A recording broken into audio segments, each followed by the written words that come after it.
നമസ്തേ. Doctor Shyamaprasad Mukherjee സ്വന്തം രാജ്യത്ത് അനധികൃതമായി പ്രവേശിച്ചതിന് ജീവൻ ബലി നൽകേണ്ടി വന്ന മഹാൻ.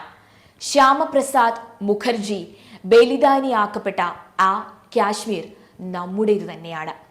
1950-കൾക്ക് ശേഷം ഇന്നും രാജ്യമൊട്ടാകെ സംഘപരിവാർ പ്രസ്ഥാനങ്ങൾ ഉറക്കെ വിളിക്കുന്ന മുദ്രാവാക്യം. ഈ രാജ്യത്തിന്റെ ഒരു സംസ്ഥാനമായിരുന്നിട്ടും പ്രത്യേക നിയമങ്ങളും പ്രത്യേക പ്രധാനമന്ത്രിയും പ്രത്യേക പതാകയും ഉണ്ടായിരുന്നു ജമ്മു കാശ്മീരിന്. ഒരു രാജ്യത്ത് 2 ഭരണഘടന, 2 പ്രധാനമന്ത്രി, 2 പതാക, ഇത് നടക്കില്ല എന്ന് അദ്ദേഹം പാർലമെന്റിന് അകത്തും പുറത്തും ഒരേപോലെ ഗർജിച്ചു.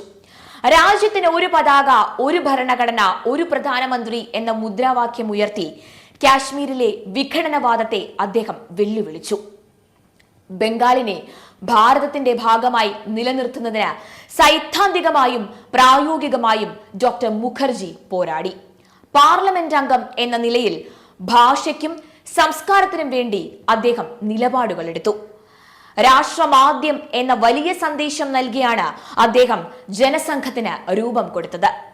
ജീവിതമാകെ അദ്ദേഹം രാഷ്ട്രത്തിനു വേണ്ടി പോരാടി.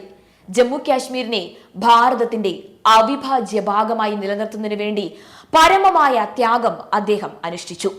1953 മെയ് 11 രാജ്യത്തിന്റെ അഖണ്ഡതയെ താറുമാറാക്കുന്ന ഇന്ത്യൻ ഭരണഘടനയിലെ 370-ാം വകുപ്പ് റദ്ദാക്കണമെന്നാവശ്യപ്പെട്ട് കാശ്മീരിലേക്ക് യാത്ര നടത്തിയ ശ്യാമപ്രസാദ് മുഖർജിയെ സ്വന്തം രാജ്യത്ത് അനധികൃതമായി പ്രവേശിച്ചു എന്ന കുറ്റത്തിന് അറസ്റ്റ് ചെയ്ത് ശ്രീനഗർ സെൻട്രൽ ജയിലിൽ അടച്ചു.